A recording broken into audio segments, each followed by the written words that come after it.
गुरुर्ब्रह्मा गुरुर्विष्णु गुरुर्देव महेश्वरा गुरुर साक्षात परब्रह्म तस्मै श्री गुरुवे नमः। श्री विश्व गुरु भारत मिशन में आप सभी दोस्तों का हार्दिक स्वागत एवं अभिनंदन है। आज कार्तिक पूर्णिमा है, श्री हनुमान जी का जन्मोत्सव। आज से श्री हनुमंत कथा आरंभ होती है। आइए श्री हनुमान जी का आह्वान करें। अतुलित बलधामम हेम शैलाभदेहम धनुजबन किशानुम ज्ञानिनाम जगण्यम सकल गुण निधानम वर्णानामधीशम रघुबर प्रिय भक्तम वात जातं नमामि। श्री हनुमान जी के चरणों में कोट कोट प्रणाम। अतुलित बल की खान, सोने के पर्वत के समान कांतियुक्त शरीर वाले, दैत्यों के लिए काल, ज्ञानियों में श्रेष्ठ, गुणों की खान, बानरों के स्वामी, भगवान राम के प्रिय भक्त, पवन पुत्र श्री हनुमान जी के चरणों में कोटि कोटि प्रणाम। हे श्री हनुमान जी, जो श्रोता आपके पाठ का श्रवण कर रहे हैं, आपकी कथा को श्रवण कर रहे हैं, उनके जीवन में शुभता प्रदान करना, उनका जीवन मंगल करना। प्रभु, श्री हनुमान जी को कई नामों से जाना जाता है। मारुति नंदन, पवन पुत्र, आंजनेय, केसरी नंदन, दुखभंजन, महावीर, लक्ष्मण प्राणदाता, सीता शोक निवासक, रामदूत आदि नाम। भक्तगण मंगलवार और शनिवार को इनकी पूजा करते हैं। आप हाथ में गदा लिए रहते हैं। धर्म की ध्वजा आपके साथ हमेशा रहती है। जहां धर्म है वहां आप हैं। आपको सिंदूर और चमेली का तेल लगाया जाता है। लाल पुष्प, कपड़ा, लड्डू, गुड़ और चना आपको अति प्रिय है। आपकी माता का नाम केसरी है, माता का नाम अंजना और पिता का नाम केसरी है, और आपके आध्यात्मिक पिता पवनदेव जी हैं।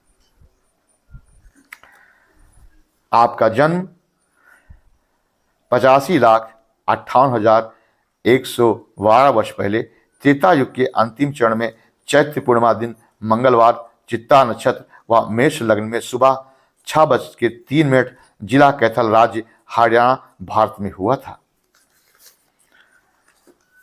एक समय की बात है, ऋषिमुख पर्वत पर केसरी नामक वानरराज की सती साध्वी मां अंजना की भार्या ने पुत्र रत्न की प्राप्ति के लिए आशुतोष भगवान शिव शंकर की उग्र तपस्या 7,000 वर्ष तक की। इस तपस्या के फलस्वरूप भगवान सदाशिव ने संतुष्ट होकर के उसे वरदान मांगने के लिए कहा। अंजना माता ने भगवान भोलेनाथ से पुत्र प्राप्ति के लिए कहा। तब भगवान ने कहा, आप आंख बंद करके हाथ फैला करके खड़ी हो जाएं। तुम्हारी अंजलि में पवन देव द्वारा प्रसाद रखा जाएगा।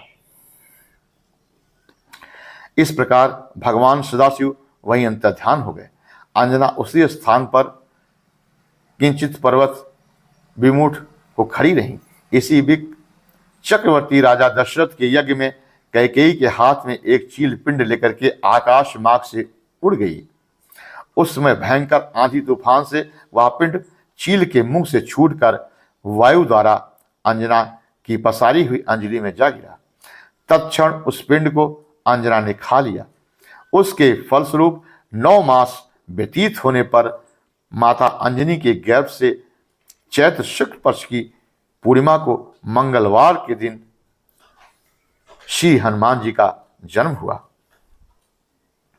मंगल बेला में मौजी, मेखला, कोपीन, यज्ञोपवीत और कानों में कुंडल धारण किए हुए मूंगे के समान रक्त वर्ण वाले पूछ युक्त वायुपुत्र अत्यंत भूखे बानर के रूप में श्री हनुमान जी का जन्म हुआ। तत्पश्चात हनुमान जी ने माता से कहा, हे माता, मुझे बहुत जोर की भूख लगी है। उस समय अंजनी अपने पुत्र की क्षुधा शांत करने के लिए फल लेने हुए घर के कमरे में गई। अत्यंत मूर्छित रोते हुए हनुमान जी ने आकाश की तरफ रक्तवर्ण वाले सूर्य भगवान को लाल फल समझ करके तत्क्षण आकाश की ओर सिंह की समान गर्जना करते हुए उछलकर चल गए। उनके आकाश में उछलने के साथ ही समस्त पर्वत विचलित हुए, सभी दिशाएं रक्तवर्ण हो गईं।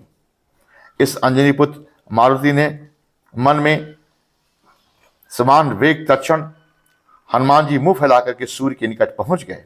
उस समय दैवयोग से राहु सूर्य को ग्रास बनाने जा रहा था। उसी बीच हनुमान जी ने उसे अपनी पूंछ की कहाई चोट से घायल कर दिया, जिससे वह राहु अत्यंत भयभीत होकर के मूर्छित हो गया।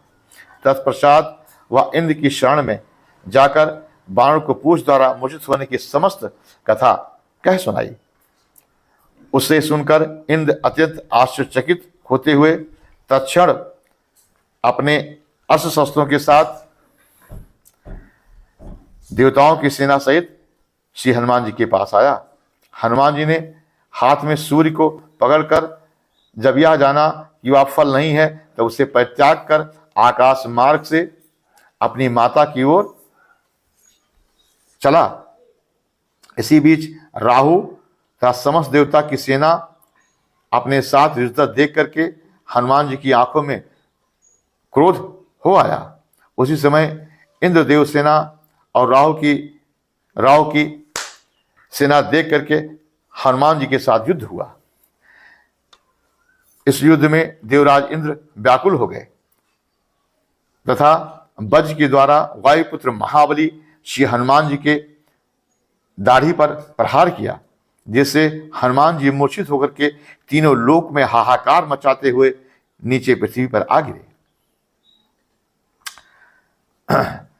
वायु ने देखा कि जब मेरा पुत्र मूर्छित हो गया है तो वो बहुत क्रोध किया। उन्होंने कहा, जिसने मेरे पुत्र हनुमान को मारा है ऐसे इंद्र को तत्क्षण ही मैं मार डालूंगा, कारण ये समस्त चराचर के प्राण में पितृभूत वायुपुत्र से मैं ही हूं। इस प्रकार कहकर चराचर मात्र से श्वास को खींचकर रोक लिया। उस समय ब्रह्मा रुद्र आदि समस्त देवतागण तत्क्षण पवन देव के पास आकर इस प्रकार कहने लगे, हे पवन देव, आप अपने समस्त चराचर मात्र पुत्र को पवन रोककर क्यों नष्ट कर रहे हैं? इस प्रकार कहने पर वायुदेव ने कहा, यह मेरा पुत्र जीवित नहीं हुआ तो मैं इस समय समस्त देवताओं को नष्ट कर दूंगा। वायु के इस वचन को सुनकर विष्णु आदि भी देवतागण कहने लगे। विष्णु ने कहा, हे पवन देव, इस पूर्ण पिंड से उत्पन्न आपका यह पुत्र अत्यंत निर्भय तथा ब्रह्मा के कल्प पर्यंत जीवित होगा और चिरंजीवी होगा। शिव जी ने कहा, मेरे त्रिनेत्र से उत्पन्न अग्नि सभी शत्रुगण को भस्मसात कर देती है, परंतु यह अग्नि भी इस बालक का कुछ अनिष्ट ना कर सकेगी तथा मेरे अमोघ शूल और अस्त्र भी इसका कुछ बिगाड़ न सकेंगे। ब्रह्मा जी ने कहा, हे मारुत, आज से मेरे ब्रह्मास्त्र, ब्रह्मदंड, ब्रह्मपाश और अन्य अस्त्र शस्त्र का कोई भी प्रभाव इस बालक पर नहीं होगा। इंद्र ने कहा, प्राणी मात्र के आधार स्वरूप पवन देव, मैं आपके पुत्र को वरदान देता हूं कि आज से मेरा अमोघ वज्र भी इसका कुछ प्रभाव नहीं दिखा पाएगा और इसका शरीर निश्चय ही वज्र के समान होगा तथा हनु दाढ़ी में मेरे द्वारा वज्र से प्रहार किया गया है, इसलिए इसका नाम हनुमान होगा। कुबेर जी ने कहा, आपके इस पुत्र द्वारा सभी असुरों का विनाश होगा। यम ने कहा, हे वायु, मेरे कालदंड का भय आज के बाद से इस पुत्र पर नहीं होगा।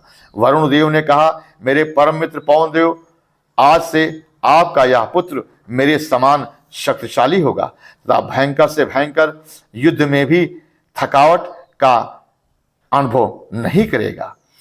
इसी समय विश्वामित्र ने देखा, कमल की एक सुंदर माला श्री हनुमान जी की ने पहना दी। इस प्रकार समस्त देवतागण हनुमान जी को वरदान दे करके अपने स्थान पर चले गए। श्री हनुमान जी भक्तों का कल्याण करने के लिए चारों युगों में रहेंगे, ऐसा मां सीता ने उन्हें आशीर्वाद दिया था। जो भक्तगण श्रद्धा भाव से, विश्वास से श्री हनुमान जी की पूजा करता है, उनकी पूजा सार्थक होती है। तुलसीदास बाबा ने श्री हनुमान चालीसा की रचना की है। वो हनुमान चालीसा जो लोग पढ़ लेते हैं, उनका जीवन में जो भी परेशानी, जो भी समस्या आती है, वो सब दूर हो जाती है।